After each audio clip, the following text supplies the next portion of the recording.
Ambassador Xelnar of the Unified Systems stood before the Emergency Council, his three eyes blinking asynchronously, a clear sign of distress for a Tridaxian. The holographic displays around the chamber showed the same grim data. A massive swarm of crystal-based entities known as the Lithic Horde was consuming everything in its path, converting organic and inorganic matter alike into more of itself. Distinguished representatives, Xelnar's voice wavered. The Lithic Horde has now consumed 7 star systems in the Proxima Quadrant. Our finest military vessels barely slow them down. I regret to inform you that our scientists project total galactic assimilation within 17 cycles. General Vrabalon, a battle-scarred Keldorian with metallic skin that rippled with indignation, slammed his appendage on the council table. Unacceptable. We've deployed our entire fleet. The most advanced weapons in the known universe, which they adapt to within minutes, replied Tech Director Quizla, her bioluminescent tendrils dimming with resignation. They learn from each attack. They evolve. They improve. They are quite frankly beating us at our own game of technological advancement. The council chamber fell silent as the implications settled over the assembled representatives of the 43 most advanced civilizations in the galaxy. Each species had evolved through millennia of scientific progress, ethical development, and cultural enlightenment. Each had overcome their violent pasts to join the peaceful unified systems, and none of them had a solution. There is one option we haven't considered, said Elder Molix, his ancient voice barely above a whisper.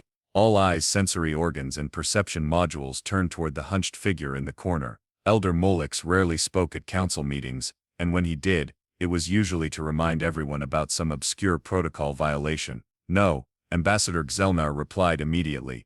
Absolutely not. We haven't even heard what he's suggesting, protested Representative Zorlak. I know exactly what he's suggesting, Xelnar said. He wants to contact the quarantined planet, Sol 3, Earth. The chamber erupted in shocked murmurs, and the electromagnetic equivalent of gasps. The humans. Tech Director Quizla's tendrils flared bright orange. That would violate Galactic Directive 7782b. They've been deemed too unpredictable, too primitive, what's the word? Chaotic, supplied General Vrabalon. They're chaotic, but also effective. Elder Molix nodded slowly. We have spent generations developing elegant solutions through scientific advancement. We have become masters of efficiency, sustainability, and peace. But perhaps this situation calls for something less elegant. You can't be serious, Ambassador Xelnar protested. The humans are barbaric. They still kill each other over arbitrary territorial lines. Their entertainment consists largely of simulated violence. They eat other lifeforms daily, and they're so emotionally unstable that their favorite response to fear is laughter. Precisely, Elder Molix replied. And what do we have to lose at this point? The council room fell silent again, as the representatives contemplated the unthinkable. Breaking the quarantine on humanity would violate the most sacred principles of the unified systems, but extinction would make those principles rather moot. Ambassador Xelnar finally sighed, his middle eye closing in resignation. Very well, I'll make the call, but when this all goes horribly wrong, and it will, I want the record to show that I warned everyone. General Vrabalon snorted, a sound that resembled grinding metals. If the humans fail, there won't be anyone left to check the records anyway. First Contact Protocol 17A was explicit. Under no circumstances shall species Sol 3 designation humans be approached, contacted, or revealed to the existence of galactic civilization until they have demonstrated consistent planetary peace for a minimum of 500 local years. Ambassador Xelnar was violating that protocol spectacularly, as he stood on the observation deck of the cloaked diplomatic vessel orbiting the blue-green world below. Humans called it Earth. The unified systems called it trouble. Remind me again why we quarantined them, asked Lieutenant Pibble, a young Florvian whose gelatinous form quivered with nervous excitement. Where to begin, muttered Xelnar. They discovered atomic energy and immediately used it to blow each other up. They developed global communication networks and primarily used them to argue with strangers and share images of juvenile felines. They created artificial intelligence and then made countless entertainment programs about how it might kill them. They're the only known species to simultaneously fear alien invasion and actively broadcast their location to the cosmos. That doesn't sound so. They deliberately consume substances that impair their cognitive functions. For fun, they call it getting wasted. What kind of species intentionally wastes its own consciousness? Lieutenant Pibble's translucent body flushed a concerned pink, but they must have some redeeming qualities. Oh, they're remarkably adaptive, Xelnar conceded. Their primitive bodies can survive incredible damage. They'll continue fighting with broken limbs, punctured organs, and severe blood loss. They call it walking it off. As if traumatic injury is something you stroll away from. That could be useful against the Lithic Horde, Pibble suggested. Adzelnar's 3 eyes rolled in perfect synchrony. Lieutenant, the Lithic Horde has devoured entire star systems. The humans, meanwhile, can barely leave their own planet without nearly killing themselves. Their latest accomplishment was establishing a small research base on their moon and a temporary one on Mars. They celebrated this as if they'd invented faster-than-light travel. So why are we here? Because, Adzelnar sighed, when faced with certain doom, even the most enlightened civilizations get desperate. Humans have one quality the unified systems lacks: they're unpredictable. And when dealing with a perfectly predictable, constantly adapting enemy like the Lithic Horde, unpredictability might be our only hope. He tapped a sequence into his command console. Computer, identify optimal first contact candidates based on the parameters we discussed. The ship's AI responded immediately. Analysis complete. Recommended primary contact, Dr. Jack Murphy, xenobiologist and SETI researcher. Secondary contact, Commander Devi Patel, International Space Agency logistics expert. Tertiary contact, Professor Roman Kuznetsov, theoretical physicist specializing in quantum communication. Perfect, Adzelnar muttered. Scientists and a military person. That should minimize the screaming and fainting. Actually, Ambassador, the ship's AI corrected. Historical data suggests an 87% probability of screaming regardless of profession. Also, Commander Patel is not military personnel. Earth's space agencies are primarily scientific in nature. They don't have military space forces, Lieutenant Pibble asked, genuinely shocked.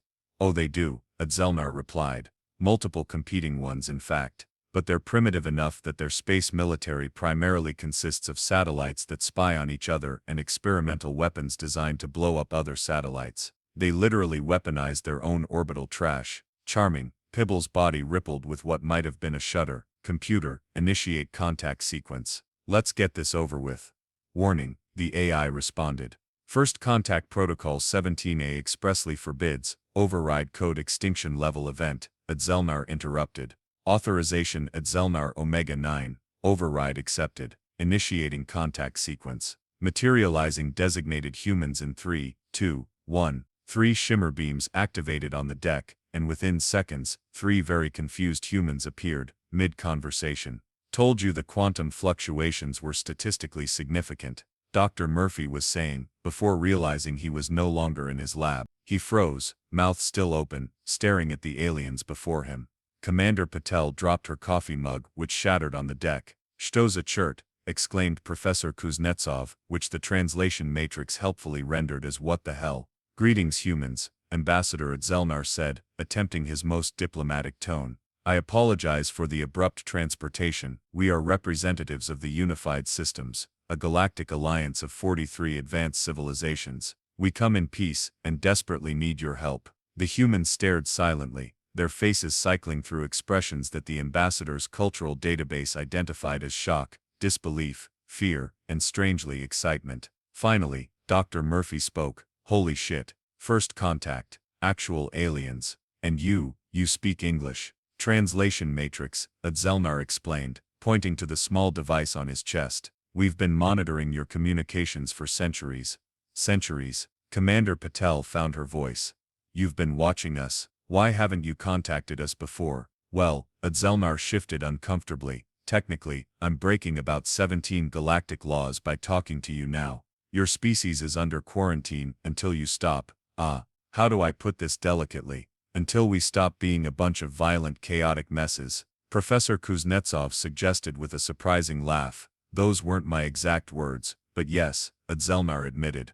"However, circumstances have changed. The galaxy faces an existential threat, and we believe humans might possess certain qualities that could help us defeat it." "Let me get this straight," Dr. Murphy said, his initial shock giving way to amusement. "The super-advanced alien alliance has a problem they can't solve, so they're asking the primitive quarantine species for help. That's like NASA scientists asking a troop of caffeinated squirrels to help build a rocket." Lieutenant Pibble's body flashed bright yellow, the Florvian equivalent of laughter. "I like this human." Adzelnar shot him a 3-eyed glare before turning back to the humans. "The situation is dire. A crystal-based hive mind known as the Lithic Horde is consuming everything in its path. It adapts to our technology faster than we can develop it. We need unconventional solutions. And you think we're the right kind of unconventional? Commander Patel asked, raising an eyebrow. Your species excels at several things the unified systems finds difficult: improvisation, illogical thinking, and fighting against overwhelming odds. You call it thinking outside the box. We need box-free thinking. Professor Kuznetsov nodded thoughtfully. So basically, you've tried being smart, and now you want to try being stupid. I wouldn't phrase it exactly. No, he's right, Dr. Murphy interrupted with growing enthusiasm. You need human chaos theory in action. Our special brand of hold my beer and watch this problem solving. Ambassador Adzelnar blinked his 3 eyes in confusion. I don't understand that reference, but if it means you'll help us, then yes. Commander Patel, ever practical, asked, what exactly do you need from us? We need a team of your best and brightest, or perhaps your most creative and reckless, to develop a strategy against the Lithic Horde. We have approximately 16 galactic cycles before they reach the major population centers of the unified systems. How long is that in Earth time, Doctor? Murphy asked.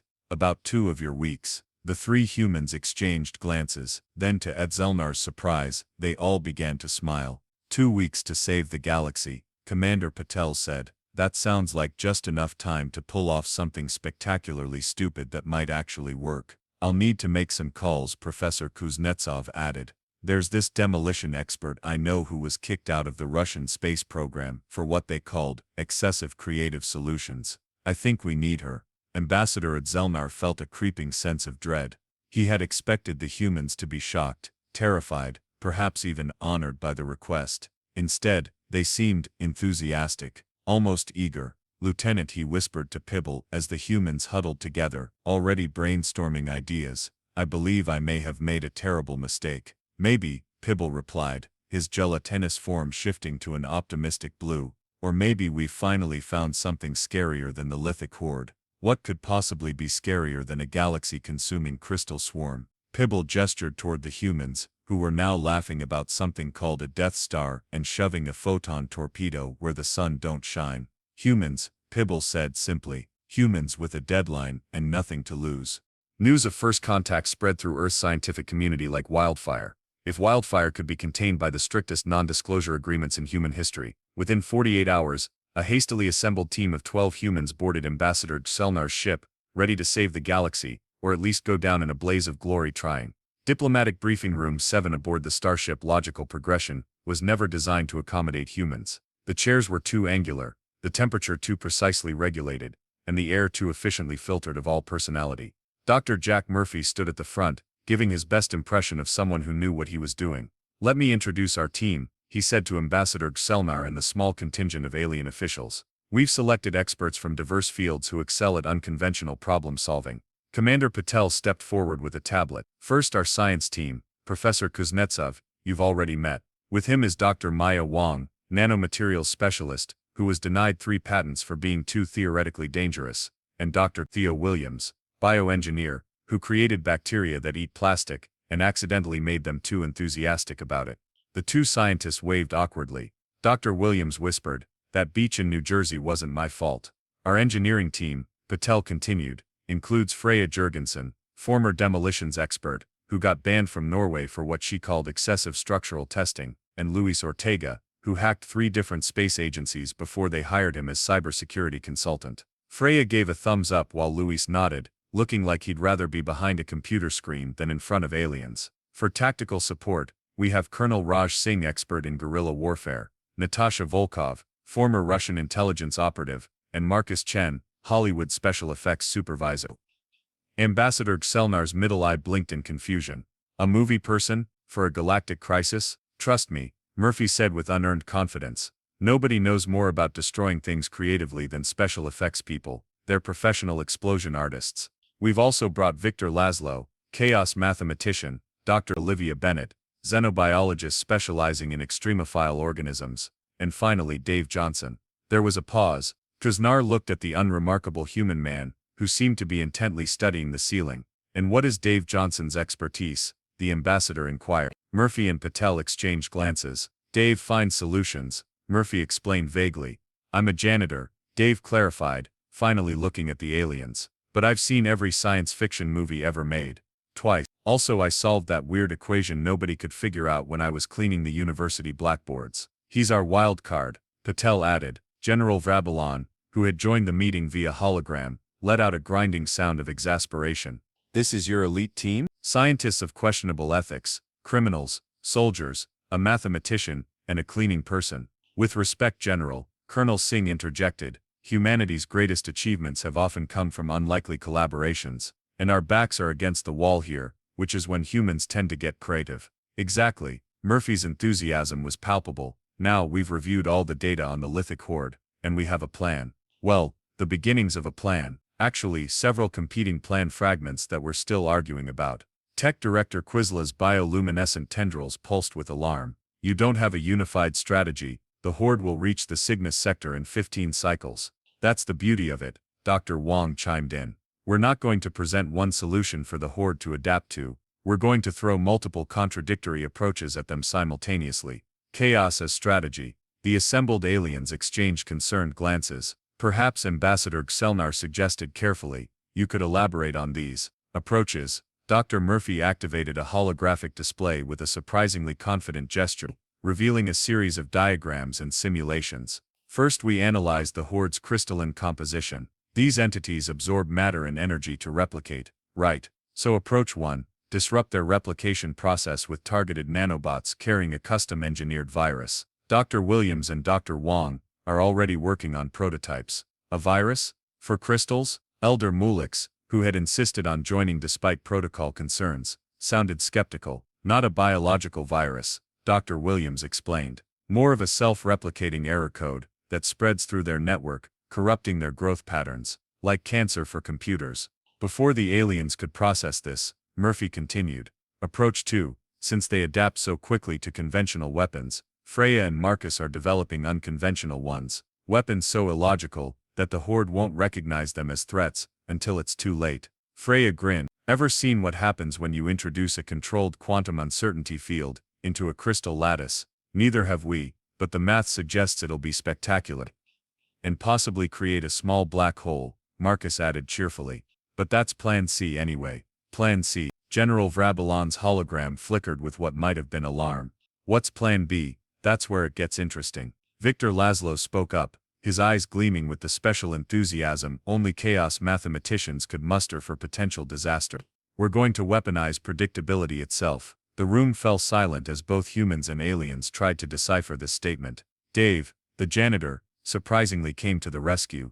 It's like in that movie War Games. The supercomputer learns it can't win at thermonuclear war because everyone loses. We're going to make the Horde play tic-tac-toe against itself, until it has an existential crisis. Ambassador Xelnar's 3 eyes blinked in perfect unison. I don't understand a single part of that explanation. That's the point, Dr. Murphy said triumphantly. The Lithic Horde won't either. It expects logical responses it can adapt to. We're going to be so illogical that its adaptation algorithms will crash. You're planning to confuse a galaxy-consuming swarm to death. Tech Director Quizla's tendrils darkened to a concerned purple. Among other things, Colonel Singh confirmed. My team is developing tactical applications of what we call chaos theory in practice. Essentially, we'll be using randomized attack patterns that not even we can predict. How can you execute attack patterns you can't predict? Elder Mulix asked, genuinely puzzled. Natasha Volkov smiled cryptically, very enthusiastically. Lewis, who had been quietly typing on a tablet, finally spoke up. I've analyzed the data streams from your encounters with the Horde.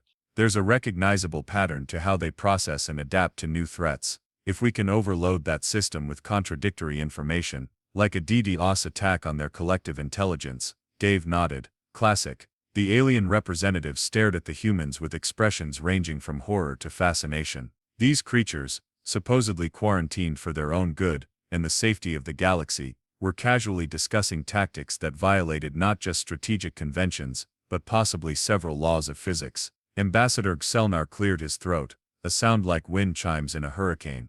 Your approaches are unorthodox. That's why you called us, right? Dr. Murphy grinned. Orthodox wasn't working. Indeed, the ambassador conceded. But I must ask, what is your confidence level in these plans? The humans exchanged glances, individually, maybe 30 to 40% for each approach, Commander Patel admitted.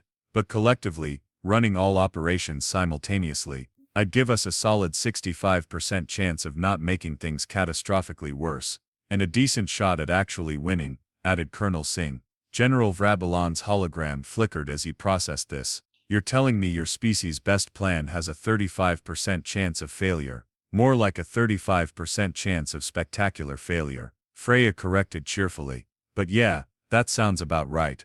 To everyone's surprise, Elder Mulix began making a strange wheezing sound. It took a moment for the translation matrix to identify it as laughter. Perfect, the ancient alien said. Absolutely perfect. In 10,000 years of galactic civilization, we've become too predictable, too logical. The Lithic Horde evolved specifically to counter such methods. But these humans, he gestured at the team with something like admiration. They don't even know if their own plans will work, which means the Horde cannot possibly predict them either. Ambassador Xelnar looked from the still chuckling elder to the grinning humans. With a resigned sigh of his own, he made the decision that would either save the galaxy or doom it slightly faster. Very well, you have the full resources of the unified systems at your disposal. What do you need to implement these approaches? Dr. Murphy's smile widened to concerning proportions. Well, first we're going to need a lot of coffee, and then access to your matter synthesizers, weapons platforms, and fastest ships. Oh, and maybe some volunteers who aren't afraid of being temporarily converted into quantum probability waveforms. Lieutenant Pibble, who had been quietly observing from the corner, felt his gelatinous form ripple with what might have been excitement or terror, possibly both. Ambassador, he whispered. I'd like to volunteer. For what? Iselnar asked. I'm not sure yet, Pibble admitted, but whatever it is, I want to see what happens when humans do it. The command center of the Unified Systems flagship Rational Discourse had been transformed in ways that made Ambassador Excelnar's three eyes twitch involuntarily. Where once there had been pristine workstations arranged in perfect geometric harmony, there now existed what the humans called organized chaos. Screens displayed incomprehensible diagrams, tables were covered with half-empty coffee cups, and someone had put googly eyes on the tactical hologram projector. Status report, Excelnar demanded, trying to maintain some semblance of protocol. Commander Patel looked up from where she was coordinating 3 different tactical operations simultaneously. Dr. Wong and Dr. Williams have deployed the nanobots on the outer edge of the Horde. Freya and Marcus have their quantum uncertainty weapons ready on the southern flank. Colonel Singh's Chaos Squadron is in position to the east, and Luis has his cyber team prepared to launch their information warfare campaign. And what exactly is that? Tech Director Quizla asked, pointing at a bizarre contraption being assembled in the corner by Dave and Professor Kuznetsov. That, Dr. Murphy said proudly, is our backup plan. We're calling it the probability inverter. That doesn't explain what it does, Excelnar pointed out. Neither can physics, Dave replied cheerfully, tightening something with a wrench. But essentially, it makes the unlikely become likely, temporarily, in a localized field. That's not possible, sputtered General Vrabalon's hologram. Not with that attitude, Professor Kuznetsov muttered, not looking up from his work. Before Excelnar could further question this apparent violation of fundamental reality, the main screen flashed with an incoming transmission. Colonel Singh's face appeared, his fighter squadron visible behind him. Chaos Squadron in position, he reported. We're ready to begin the diversionary attack. Each fighter has been programmed with unique randomized attack vectors that not even the pilots know in advance. How will your pilots follow attack vectors they don't know? General Vrabalon demanded. Singh grinned. That's the beauty of it. They won't try to follow them. They'll react instinctively as the autopilot throws them into unpredictable maneuvers. We've essentially created a situation where our own forces can't be predicted because we ourselves don't know what we're about to do. That sounds like a recipe for disaster, Excelnar said. Precisely, Singh replied with disturbing enthusiasm. The Horde expects coordinated, logical attacks. They won't know how to respond to what looks like complete insanity. The screen split to show Dr. Wong's face, nanobots deployed. They're penetrating the outer crystalline structures now. How long until they take effect? Quizla asked. Could be minutes, could be hours, Dr. Wong shrugged. We're essentially giving the Horde a case of crystal indigestion. The nanobots are programmed to rearrange molecular bonds randomly, creating structural weaknesses. You're very calm about all this, Excelnar observed. Oh, I'm terrified, Dr. Wong clarified with a smile. But humans have a saying, fake it till you make it. Besides, we're past the point of no return now. As if to emphasize her point, another section of the screen lit up showing Freya's face slightly smoke-smudged. Quantum weapons hot and ready. Permission to create localized physics anomalies. Granted, Commander Patel replied without hesitation. All teams commence Operation Wildcard. What followed was unlike any military operation in the history of the unified systems. Instead of the carefully coordinated, strategically sound maneuvers that had characterized their previous failures against the Lithic Horde, the battlefield erupted into what could only be described as calculated bedlam.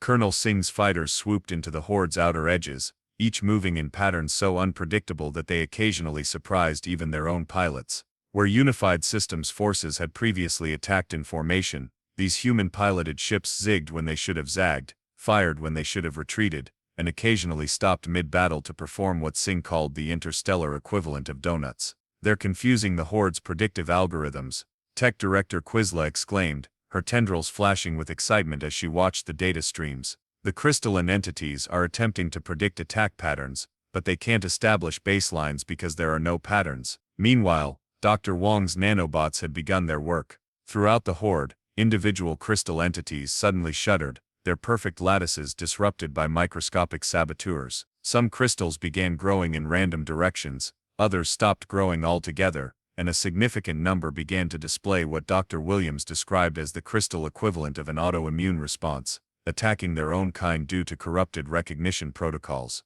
"It's working." Lieutenant Pibble's gelatinous form practically vibrated with excitement. "The Horde is showing signs of confusion." "That's not all," Luis announced from his improvised cybersecurity station. "We've detected their communication network, and we're flooding it with contradictory information. They literally don't know what part of themselves to trust anymore." Ambassador Excelnar watched in astonishment as the seemingly invincible crystal swarm began to show the first signs of vulnerability. Where it had previously moved with singular purpose, parts of the Horde now hesitated, changed direction seemingly at random, or attacked other sections of itself. "Now for Phase 2, Dr. Murphy declared. "Freya, Marcus, you're up." On the southern flank of the battle, Freya and Marcus activated their quantum uncertainty weapons. These devices, cobbled together from unified systems technology and what Marcus called sci-fi bullshit that just might work, began projecting fields that locally altered probability functions. The effects were immediate and visually spectacular. Within the affected zones, the crystal entities began experiencing what could only be described as bad luck. Crystal formations that should have been stable collapsed. Energy patterns that should have reinforced their structure instead weakened it. Adaptive algorithms that had previously ensured their success now led them into tactical dead ends. "What exactly is happening?" Elder Molix asked, watching the display with all 7 of his sensory organs fully dilated. "We're creating quantum uncertainty fields that essentially make the universe temporarily dislike the Horde," Marcus explained, making enthusiastic hand gestures. "Think of it as weaponized Murphy's Law." "I'm not familiar with this law," Excelnar said. "It states that anything that can go wrong will go wrong," Dr. Murphy supplied. "Usually it works against us, but we've figured out how to aim it at the enemy." That's not a scientific law," Quisla protested. "That's a human superstition." "Not anymore," Freya cackled through the comm. "We've quantified it, and turned it into a weapon. Science, baby." For 3 hours, the battle raged in this manner. The unified systems forces, following the humans' bizarre tactical directives, continued their chaotic assault from multiple vectors. Just when the Horde appeared to be adapting to one approach, the humans would switch to another, or sometimes implement several contradictory strategies simultaneously. But despite the initial success, the Horde began to rally. Its central mass, though damaged and confused, started to consolidate, its adaptive algorithms working overtime to make sense of the humans' chaotic approach. "They're starting to figure it out," Colonel Singh reported grimly. "We're seeing adaptation patterns similar to what your previous campaigns encountered. We need to escalate." "Escalate how?" General Vrabalon demanded. "We've already deployed every weapon in our arsenal." "Not every weapon," Dave said quietly, putting the final touches on the probability inverter. "Professor Kuznetsov and I are ready with Plan D." "I thought we were on Plan C," Ambassador Excelnar said, confusion evident in all 3 eyes. "Plans A through C are all running simultaneously," Commander Patel explained. "Plan D is what we deploy when the enemy starts to adapt to our adaptations. You planned for the enemy adapting to your chaotic non-plan." Tech Director Quisla's tendrils pulsed with what might have been admiration. "Of course," Dr. Murphy nodded. Humans always have a backup plan for when things go wrong, and a backup plan for when the backup plan goes wrong. It's like planning to fail successfully. With a dramatic flourish that seemed entirely unnecessary but perfectly human, Dave activated the probability inverter. The device hummed to life, its components glowing with an unsettling light that seemed to flicker in and out of various spectrums. What exactly will this do? Elder Molix asked, sounding both terrified and intrigued. Professor Kuznetsov smiled enigmatically. You know how the Lithic Horde operates by calculating the most probable response and adapting to it. Well, we're about to make probability itself their enemy. The probability inverter fired, sending a wave of something through the battlefield. For a moment, nothing seemed to happen. Then the impossible began to occur with alarming regularity. Crystals that should have grown instead shrank. Adaptive algorithms that should have created perfect solutions instead generated catastrophic errors. Horde entities began to move in ways that defied not just strategy but basic physics. It's working, Louise shouted, watching the data streams. The Horde's predictive models are collapsing completely.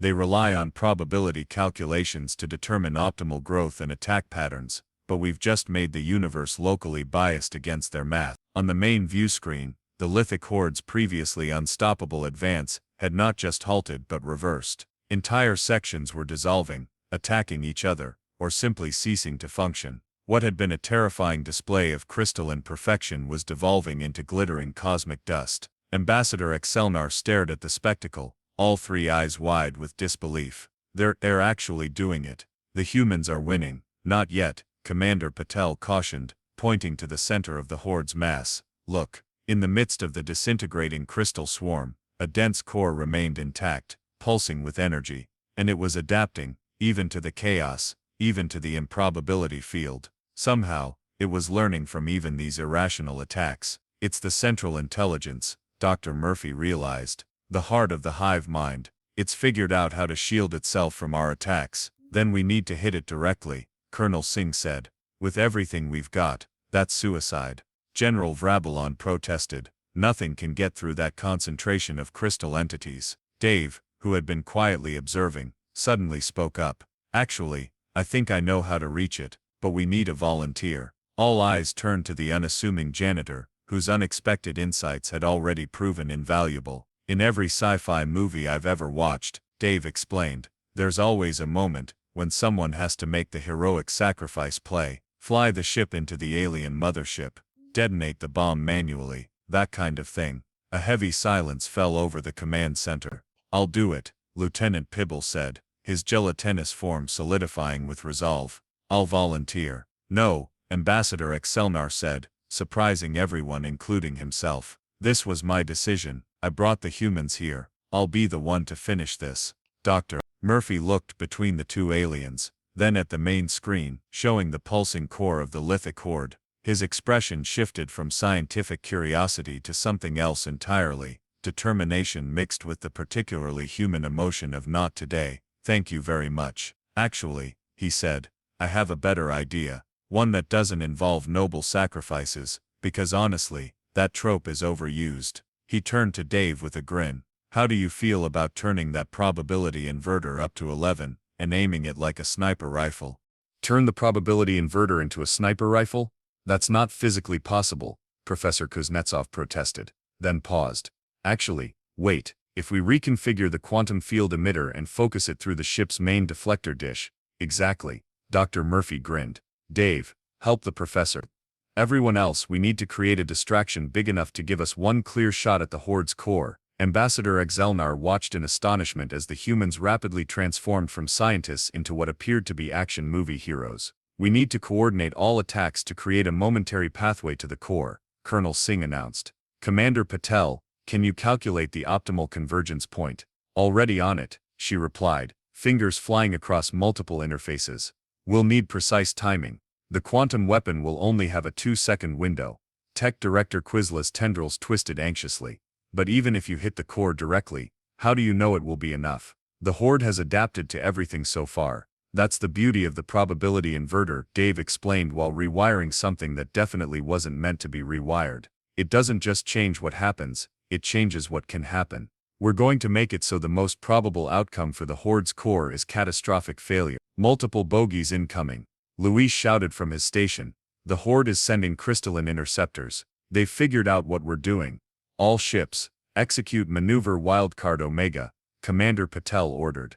Dr. Wong, release the remaining nanobots as a screen. Freya, we need those quantum mines deployed along coordinates Alpha through Echo. The battlefield erupted into fresh chaos as human ingenuity clashed with crystalline calculation. Colonel Singh's fighters performed maneuvers that violated several laws of physics and most safety protocols. Freya's quantum mines created bubbles of altered reality that made the Horde's interceptors literally forget they existed. Meanwhile, Professor Kuznetsov and Dave had transformed the probability inverter into something that looked like a cross between a satellite dish and a disco ball. It's ready, Professor Kuznetsov announced, wiping sweat from his brow. But we'll only get one shot before it burns out. The targeting has to be perfect. Leave that to me.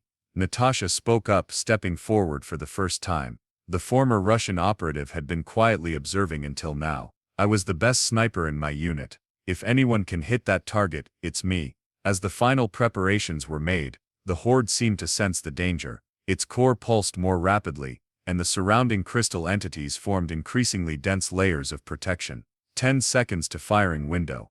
Commander Patel announced. All units commence final distraction sequence. What followed was possibly the most coordinated act of apparent randomness in galactic history. Colonel Singh's squadron performed a maneuver they dubbed the spatula flip, suddenly reversing direction in perfect unison to confuse the Horde's predictive algorithms. Dr.